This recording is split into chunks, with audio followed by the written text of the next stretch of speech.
Hey, RetconRaider here, and welcome back to Warhammer 40k Rogue Trader, where, this is fine.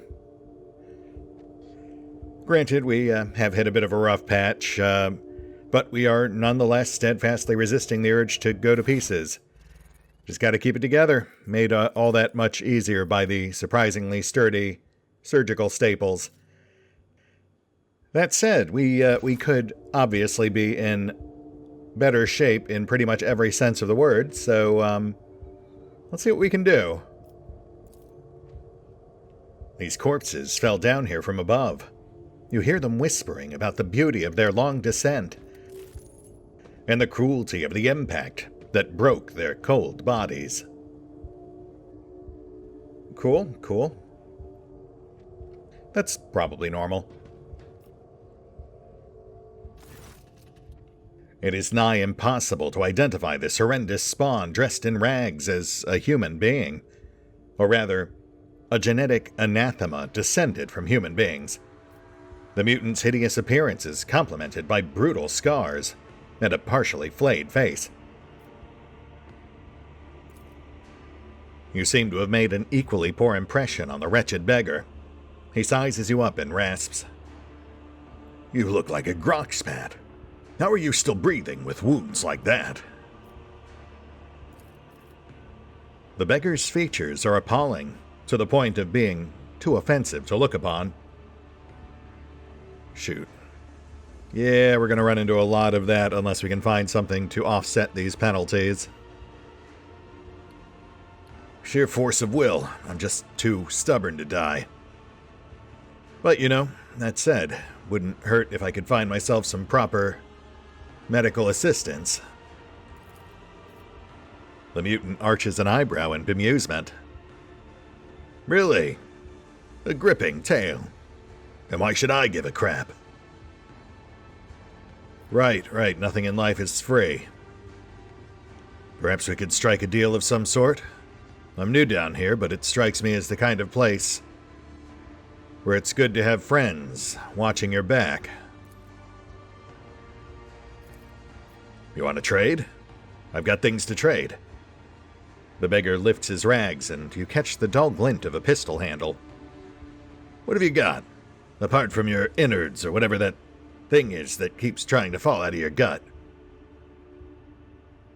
Well, I was more thinking services, since I feel like trading off my only weapon is a terrible idea, but... Did we have a stimulant? Oh, maybe it was in our quick slot. What about this? Something to help take your mind off things for a while. With a crooked smirk, the mutant grabs the injector. Ooh, a combat stimulant. The things you see when you use it. It might kill you, sure, but it's worth it. Beggar's weapon. Oh, wow. Okay, well that is actually an immediate, significant step up from the gun the Harlequin gave us. Okay, so now that we've established a proper rapport, I don't suppose you could point me in the direction of some proper shelter or a doctor of some sort. I'm sure I can make it worth your while. The beggar looks at you skeptically, thinks for a moment, and then nods. Fine. Who else should help a hapless soul in this accursed place, if not another hapless sap, right? Come, I'll take you somewhere safe. He beckons you to follow him. Then, something in his wrist clicks, and a long blade coated with something foul thrusts out of it. A moment later, the blade sinks into your flesh.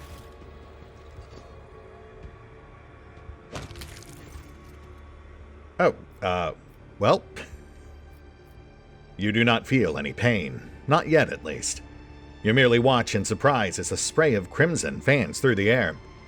You do not know when your hand seized the beggar's throat. Your fingers clench around it of their own accord. The mutant's eyes go wide, and a rattle escapes his reeking mouth. I'm going to guess that didn't play out quite the way you assumed it would, but you know what? Them's the breaks. He dies before he can wound you again. You force yourself to release your grip on his crushed larynx. The pain finally reaches you through the veil of adrenaline, but the sensation is hardly shocking. What is another wound to you when your body is already suffering from 100 just like it? Yeah, I guess that's fair. I mean, look, we're already pretty effed up. I'll take the freebie.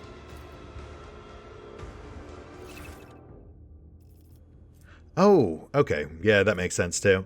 Actually, maybe that's where the stim came from. Even though we can't technically access our... Yes, okay. Yeah, even though we can't technically access our cargo menu, clearly we can still send stuff there. And I think we did have some stims tucked into our Mechanicus stacks. Again, I'll take the freebie. I mean, we got stabbed for it, so... Wait a second. I think those are my boots. Is that what the failed perception check would have told us? Definite heel move. The contents of the injector bubble playfully, as if urging you to find out whether the liquid inside is poison or medicine. Interesting. Why would they have... Oh, wait a second. Huh. You know, when the Harlequin first woke us up, they injected us with something. So perhaps the combat stim can further improve our situation? I mean, that's the only reason I can imagine that they would give it that special narrative blurb the second we picked it up. So did that... Wait, yes, I think we do have one less than before.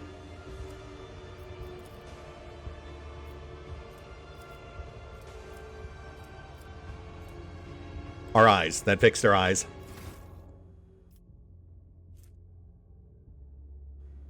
That'll make scrounging for gear so much easier.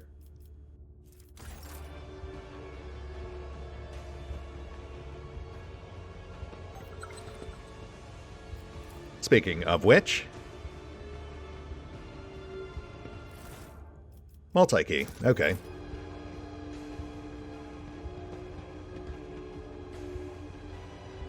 Don't hurt me. I've got nothing for you to take. I mean, you're outlined in yellow. I could kill you if I wanted to. I really don't think I would, though. We'll hold off on blatant murder for the moment. I always get the job done. Oh, yes, stim number 2. What'll this one fix? Hopefully our agility?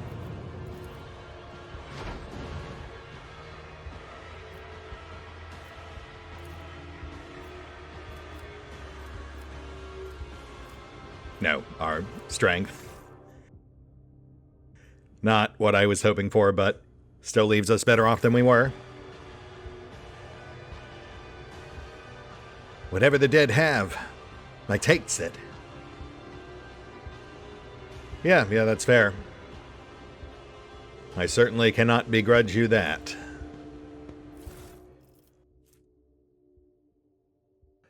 Skin patch removes trauma. Okay, that's another one of our many current handicaps handled, since the crippled arm is a conventional trauma. Lovely.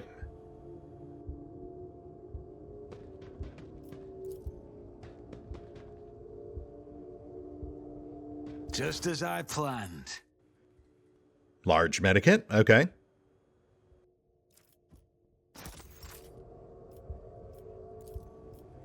Blasted Voigtveer. He killed your people, tore down your banner, and replaced it with this heretical rag.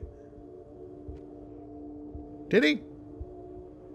Are you 1,000,000% sure about that, Valen? Hands off. The corpse is mine. Yeah. All yours.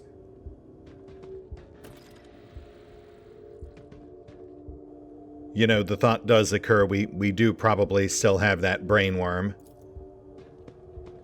So I can't help but wonder if that's also going to be a complicating factor.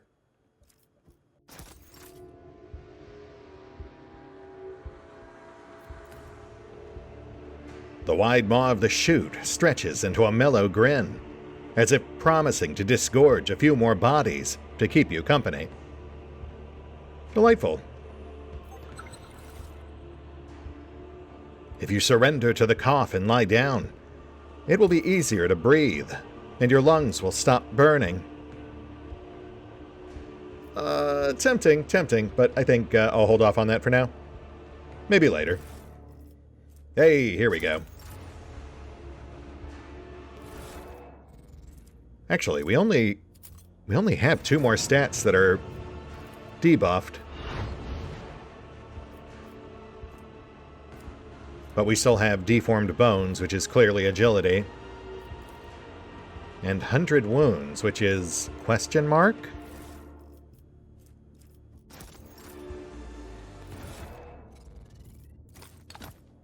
Yeah, that just fixed our toughness. Agony of flaying. Very curious. This is intriguing. I feel like we've been pretty thorough down here, minus our fellow unfortunates. Again, I'd really rather not kill them unless we absolutely have to. Or perhaps if it seems like they're already on their way out. But even that's a pretty big maybe. Oh, you know what? Maybe that's what the 100 wounds is. Maybe it's the one giving us these weird pop-ups. Something to narratively remind us we're in bad shape even if we do clear the other actual debuff conditions. Essentially a narrative debuff as opposed to an actual mechanical one. Or maybe I'm just missing something. Who knows? It does seem deliberately opaque. Battle Stimulator Medikit. Contains battle stimulators. Would that actually clear a condition? I mean, thematically, it seems similar to a combat stim. I just hate to burn a charge, only to find out that it doesn't. I'll mull on that. Let's see if we can find some more conventional stims first. Always keep your eye on the price. There are so many dead people around you. How? It must be Voitvir. Damn him for what he's done to your crew. Uh-huh. Yeah, dang that guy we saw once 115 episodes ago. In a pleasant voice, the strange device invites you to put your hand into its depths and press the activation button. Well, gosh, you know, I would, but it looks like it's all full up. You guys have fun. An enormous eye stares at you through the glowing portal. Or rather, the portal is the eye of something enormous, and its maw patiently waiting for you to step inside. Huh.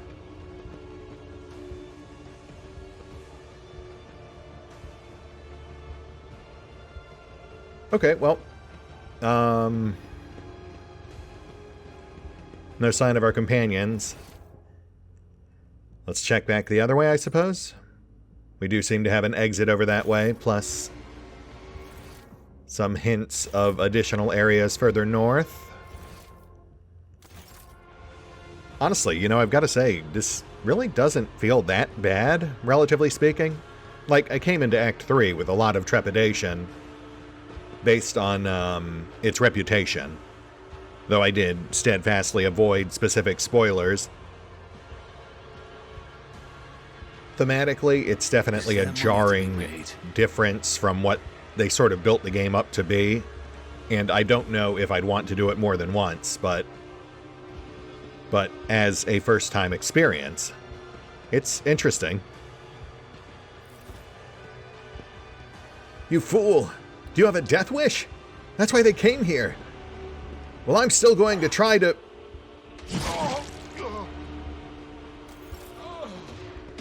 I told you not to let them see you. They're hunters. You've got to creep along, stick to the shadows, go around. In the chasm, you can get in anywhere. Okay, so now we see what the athletics check is for. Fair. Fair enough.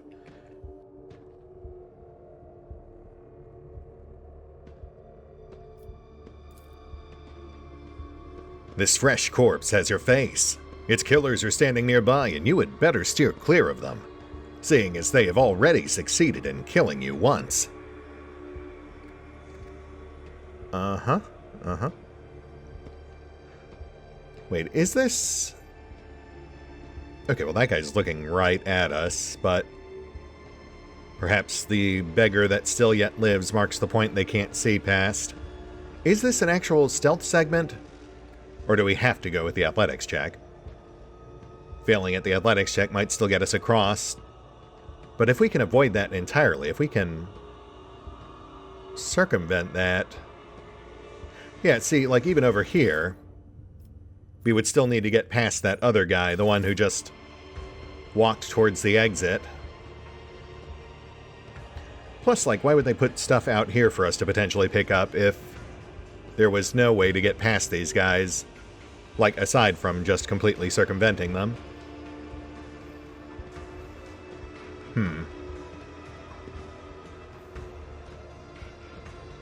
Stealth with no actual integrated stealth system is kind of awkward.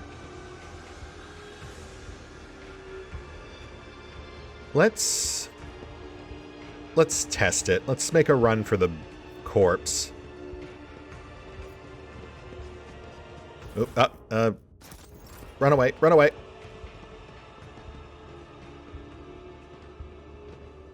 Okay, yes, I would call that test successful. Didn't really get us much, just another knife for the pile, but more notably, it also showed that we can, in fact, circumvent these guys without risking the athletics check.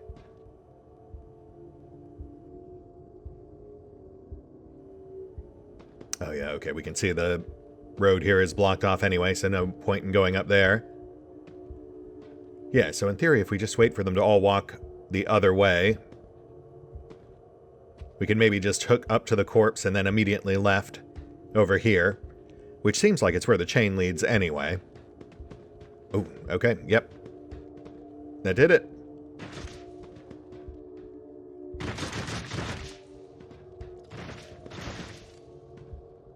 Oh, and we can see a parked jet bike. Plus this.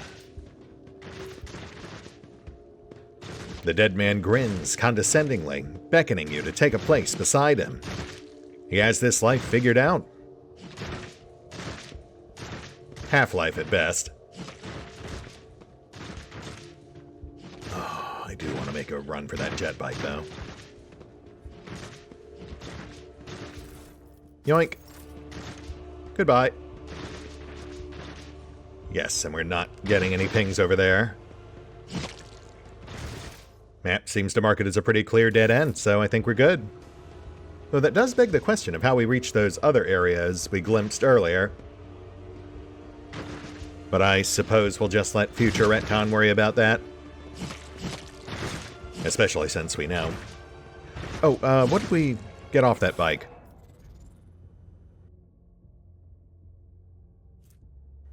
Incubus blade armor, completely useless to us. Cool.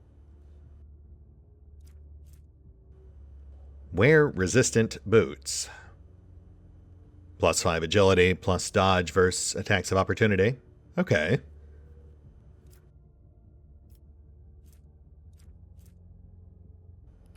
Liquefier grenades. Goodness.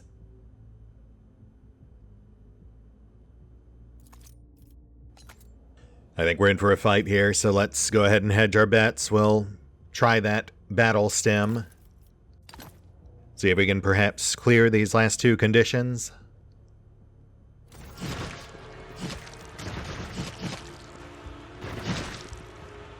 I won't forget this. No, shoot. Okay, well, that was a waste. Gosh darn it. Alright, well. Your wounds barely hurt at all, and your body feels surprisingly light. Oh, good, so we're either fine or we're going into shock. I can't imagine which one it might be. It is a mystery. Malice deserves credit for giving us something to do other than count the hours until our deaths. Introspective. The barking of weapon discharges becomes Theodora's disapproving grumble.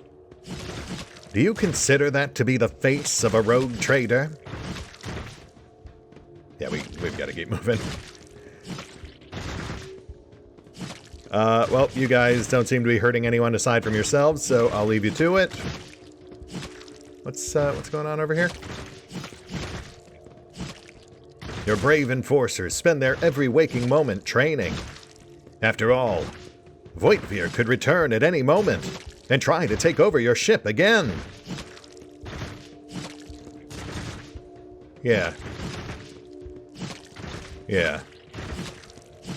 I mean, I feel like we've got a million bigger concerns to worry about right now, but that is on the list. I think we need to go find a doctor of some sort. Given what we've encountered out here thus far, the game's setting us up to either collapse or rise to the top or get left in the dust. Have a full-on psychotic break. The pit. More shriekers. Oh, Malice. Malice is a person. Sort of.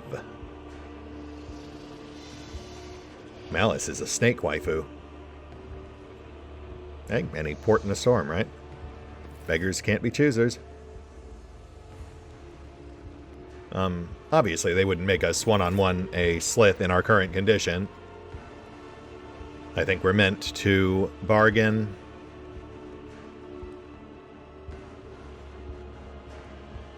Yeah, sure. Okay, let's check the scales.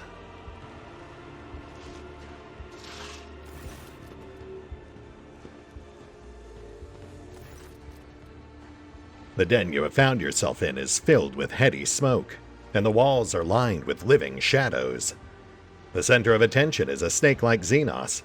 He is engaged in conversation with a pale, harried-looking Drukhari, and pays you no mind, much like everyone else in here. You have heard of this breed of Xenos, the Slith. These creatures can often be found in the entourages of powerful Drukhari lords, where they serve as bodyguards and champions. They are just as depraved and vicious as their masters, but theirs is a more primitive intellect, and they are driven by baser needs. Which means we might be able to bargain. Everyone gathered here is armed. They all bear scars, and some even have fresh wounds. You notice a few humans among the Xenos. They clamor in a mishmash of tongues, and their laughter rings with lunacy and bloodlust. The air is thick with an all-pervading sense of doom. Your trained eye does not fail to notice that virtually everyone in this place is under the influence of some substance or another, and powerful ones at that. It seems you have wound up in a narcotics den. The leader of the gang is powerfully built. His scaled hide is reinforced with engraved metal in several spots. His long tail coils around and around as his snake-like head sways gently side to side. The Xenos is enjoying a state of blissful relaxation. His companion, the gaunt Drukhari, is looking at him obsequiously. Her entire body is adorned with hundreds of embedded steel beads and thousands of red injector marks. Gross. Yeah, don't do that to yourself. Hail, friend. I don't mean to intrude. I just seek safe passage through your territory. The snake-like Xenos either fails to notice your presence or is simply ignoring you. Iridescent eyelid membranes slide over his eyes, momentarily shuttering them. No doubt a telling look among his kind. Without deigning to look at you, the cadaverous Drukhari mutters, "Malice wants you to disappear, pathetic whelp."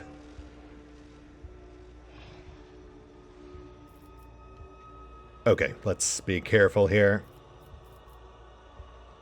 We won't beg, we won't bluster, we'll just try to bargain.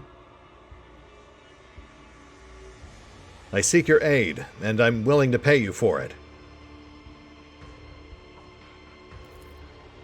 You have nothing. Don't waste my time. The Xenos keeps his attention focused on the Drukhari, but his scaled fingers holding an elegant-looking injector clench in displeasure. He speaks slowly and indolently, like a snake about to enter brumation.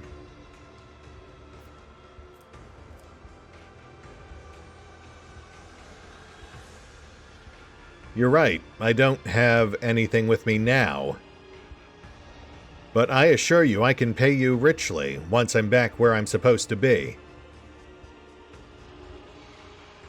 But if you'd rather immediate payment, perhaps we can barter service for service? I am quite capable.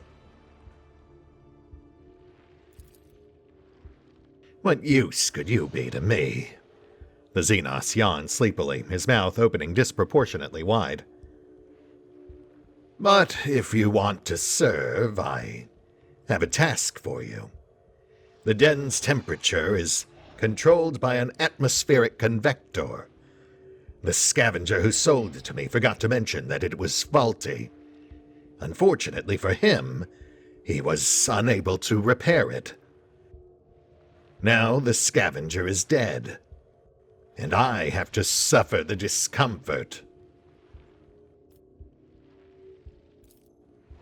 My race is cold-blooded. We like our nests swarm. None of my gang have a knack for hardware. So if you can fix the convector, I'll take pity on you. Smug and mocking, Malice stares at you unblinkingly.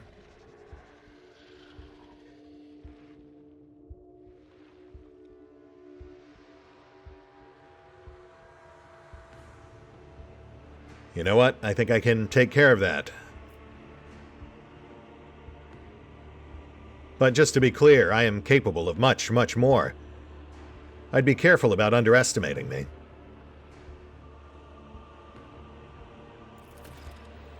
Why shouldn't I? I'm allowed to enjoy myself. Or perhaps it's just that I don't believe you're capable of anything more. That's fair. Suppose I'll just have to prove it then. Malice? He gestures with his fingers imperiously, as if dismissing you. The motion is slow and full of sweet sluggishness.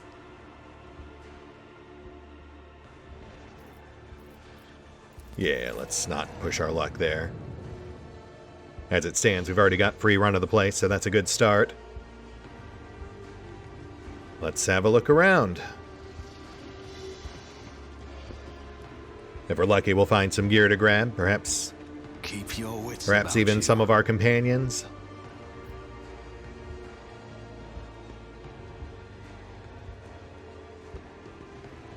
There's our broken heater. Which I am a bit torn on, because it seems like, at the moment at least, he is essentially debuffed by the colder climate. So if we do end up fighting this guy, it might be better to do that before messing with that thing.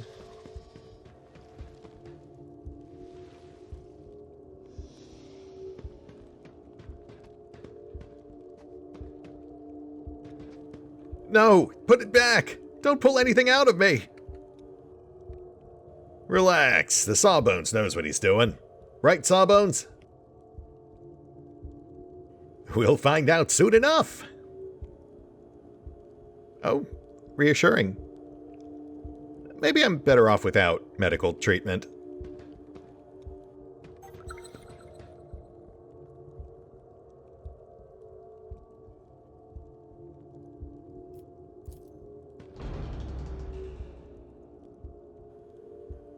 interesting. Okay.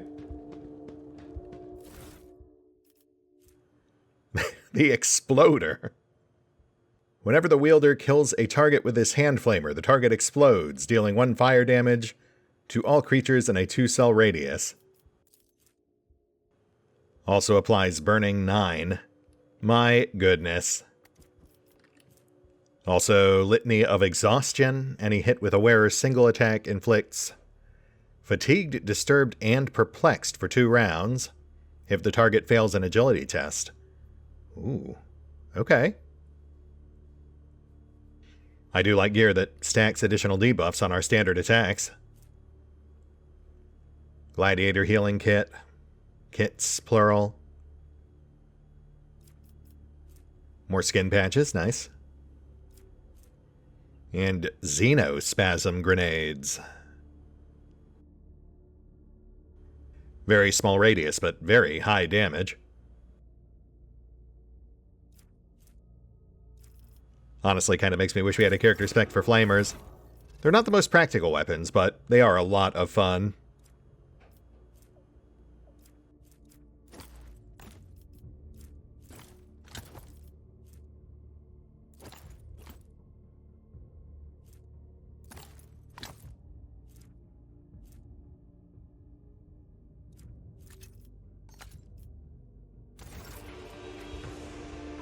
Off to a good start here. Let's see what else we've got.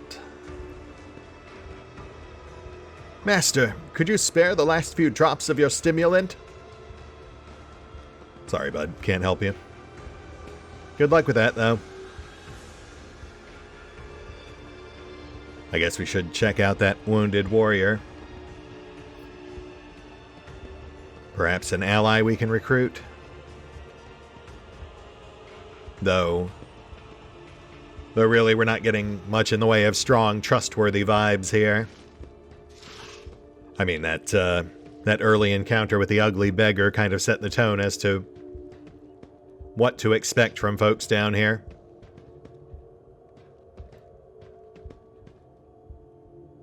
I saw everything. You're cheating! You scum! I knew you couldn't be that lucky. Let's keep playing, shall we? The 4th player's out, and fortune is smiling upon me. Huh.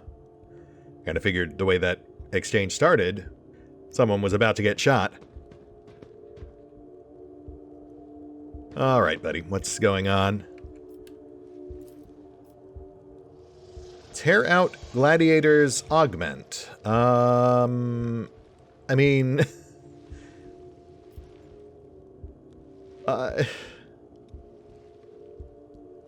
like, what would we do with it? Is that something important? Could I get context, perhaps? I mean, if we don't, someone else will, right?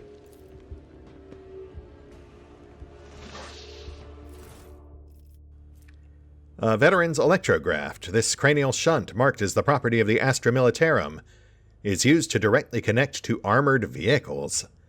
Its silvered rim is an indication of the owner's veteran status. Marked as a quest item. Okay, so I mean... well... he's probably fine. He had to go. His planet needed him.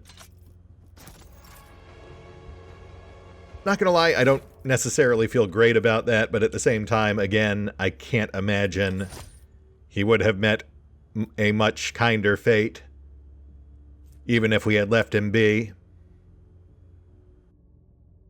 And goodness knows, we can certainly use the armor.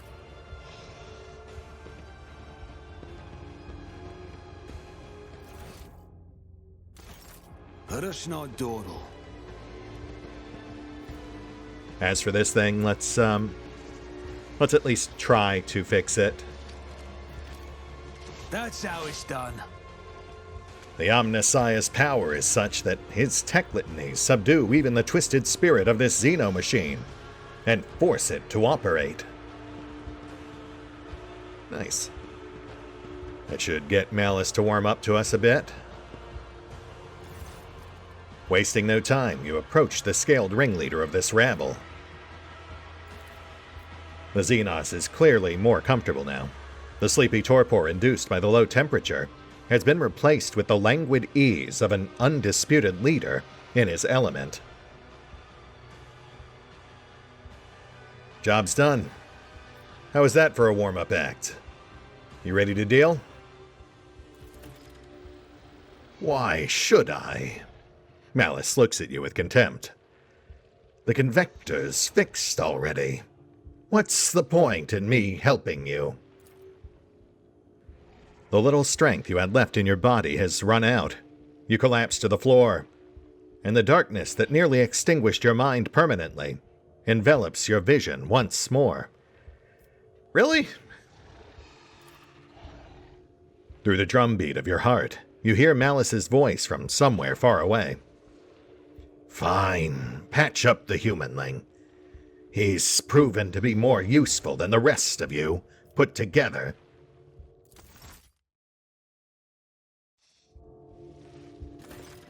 There's a face to wake up to. Sensation slowly returns to you. Your body is still in pain, but you are no longer on the brink of death. Your wounds have been crudely closed with metal clamps, and your throat is pocked with injector tracks, as though you've been wearing a neck pillow of needles. The one who rendered this first aid to you was certainly not a qualified surgeon, someone who would typically be permitted to minister to the person of the illustrious rogue trader. It looks like you're back with us. I don't know whether to offer my congratulations or commiserations. The scaled Xenos looks at you without the slightest deference.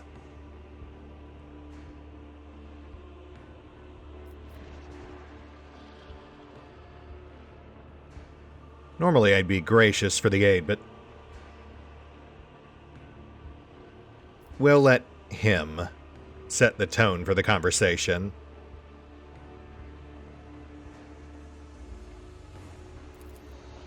Enough lying around. Get up, and we'll discuss how you are going to pay for your rescue. As soon as you stand up, you are seized by a strange sense of unreality. It is as if you are still there, in the wicked darkness, and everything around you is merely a twisted mirage. Doubt seeps into your mind like a poison, sundering its contact with your body. You have to make a deliberate effort to hold on to the thought that you are you. What, is your mind maggot giving you trouble? I saw it latch onto your spinal cord when you were being patched up. A fat, well-fed grub it was, with lots of teeth. It's dying now. They have a short lifespan, and that means its poison is especially toxic. You'll lose touch with reality from time to time, and when the mind maggot dies, the final dose of poison will make you think your body is not your body at all. And then, your heart will just stop beating. Ah, well, that does explain a few things. Good to know. Good to know. I could have pulled that thing out of you, of course, but I thought, why should I? Consider it a guarantee of your gratitude toward me. When you've earned your healing, I'll release you from it. The lipless mouth stretches into a bloodthirsty grin. Sure. Can't really blame you for taking advantage of the obvious leverage. I might have done the same in your place. Malice, right? That is your name? We were never properly introduced. Yes, I am Malice, and the rebel you see are my shriekers. We are gladiators, the bleeding meat of the Fatal Thirst's combat arena. We are the beasts who go out there to kill and to die in glorious deaths for the entertainment of the Dark City. And this den is our pleasure ground. The Dark City, you say? I don't suppose it has a proper name. The snake-like Xenos hisses in satisfaction. Komarog. The Dark City. The underside of existence. The realm of the Drukhari. You heard of it, humanling? I have, unfortunately. What exactly are you hoping to get out of this arrangement? Why save my life? You are a cocky whelp, but feeble like all members of your race. Your cockiness has not got you killed yet, which means you must be someone important. And you might be useful. And this mind maggot, what can you tell me about that? A kind of translucent slug. It is a parasite that can only be found on this side of reality. Mind maggots feed on your memory, and they inject toxic hallucinations into your mind to stop you resisting. Drukhari can train these creatures and use them to show their victims devious mirages. Makes sense. That's how Marazai manipulated our perceptions during the trial. Which I suppose would explain some of the weird things we've been seeing since we woke up down here. Alright, brass tacks, Malice. What exactly do you want me to do? Kill for me. Go into the mangled sector and find a freak called the Commissar, one of your kind, and spill his guts for me. Do that, and you will earn my favor. And in the chasm, that counts for a lot. Oh, that might be Abby. Commissar, you say? Tell me about him. A prisoner of the Drukhari who thinks too highly of himself. Instead of dying in the arena without any fuss, he's hiding, gathering other slaves of your race around him, and making pathetic plans to get his revenge. And many of your kind are listening to him. See how few humanling shriekers there are. They used to all come to me, but now they listen to the Commissar, and no longer come. Okay, well, phrasing. You don't know what they do in their private time. Anyway, so the Mangled Sector. Charming name. I suppose there's a story there? It's an off-putting place. It's the base of the spire in which we live. Komarog is stitched together from scraps of various dimensions, and in the Mangled Sector the seams are starting to rip. Space is collapsing in on itself, and entropic radiation is off the scale, spawning all kinds of abominations. And the sector itself is slowly but surely turning into nothing.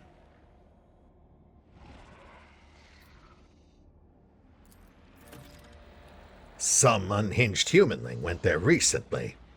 What did they call him? Wursorian? He was old but strong, and too loud. His visit probably stirred up all the freaks. You should be more careful and quieter than he was.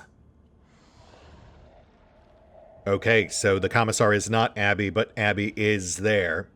That is good to know. You'd have to be insane to set foot in a place like that.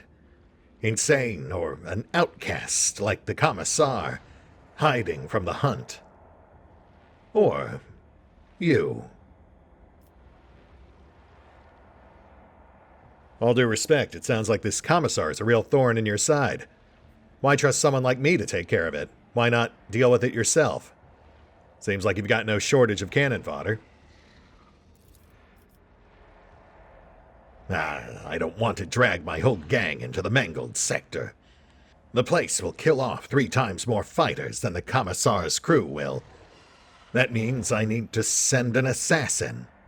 The Commissar's fighters know my shriekers, but nobody knows you. And besides, you don't have a choice. which means you'll see it through to the end. I mean, I don't know about that, now that I know the mind maggot is the source of my woes. But you want someone killed? That I can do. I just need a proper weapon. Prove that you're useful first. Do this, and Malice will see that you have decent toys to play with. But not before. In the meantime, you can pick something out of the junk pile. Malice gestures at a container half full of shoddy equipment. Sure, okay. I'll certainly look into it. Can't make any promises, but I'll see what I can do. Bring me his head, and in exchange I will share my toys with you. They make surviving in Kamarog possible. And if you think of lying to me and running, when you're on the street, look out for a humanling dressed in red, with a cog on his chest and a face full of misery. See how he is dying alone with nobody to help him. Your death will be just the same. And we've got our lead on Pascal, albeit a very vague one. So Abby and Pask, certainly not the worst two companions to start with. That'll give us a tank plus proper tech support. Just have to track them down. And, hopefully find enough gear to properly kit them out. Though, at some point, in theory, I have to imagine they'll return our actual proper gear. We already found our boots, so perhaps the rest will be scattered around in a market or on various other NPCs or something. We'll certainly keep an eye out. As for Malice, honestly, all things considered, not a bad guy to ally ourselves with. At least for the short term. I mean, long term, he'd almost certainly end up backstabbing us at some point. I will note that when he was brokering the final details of our deal there, he very distinctly did not mention removing the mind maggot. I'm not sure he even can. But short term, I am happy to use him much in the same way he is very clearly using us. At least until we get a proper read on this commissar. Recover our companions, get ourselves properly equipped, rebuild our power base. At which point we will reevaluate. That's it. This does feel like a good place to call it. Immediate crises has been dealt with. We've got a few leads to pursue. We'll hit the pause button for now. I will take stock of our current inventory, perhaps shuffle a few things around, and we'll pick up here next time. See you then.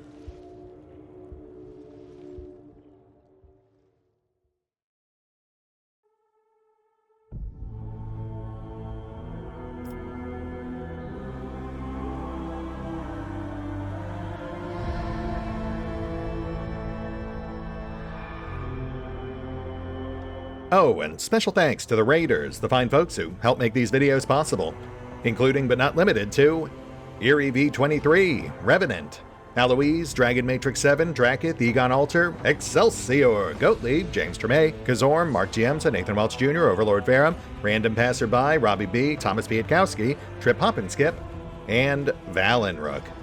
Thanks for your support, guys. If you'd also like to help support the channel, then feel free to push the buttons that do the things. Trust me, it does make a difference.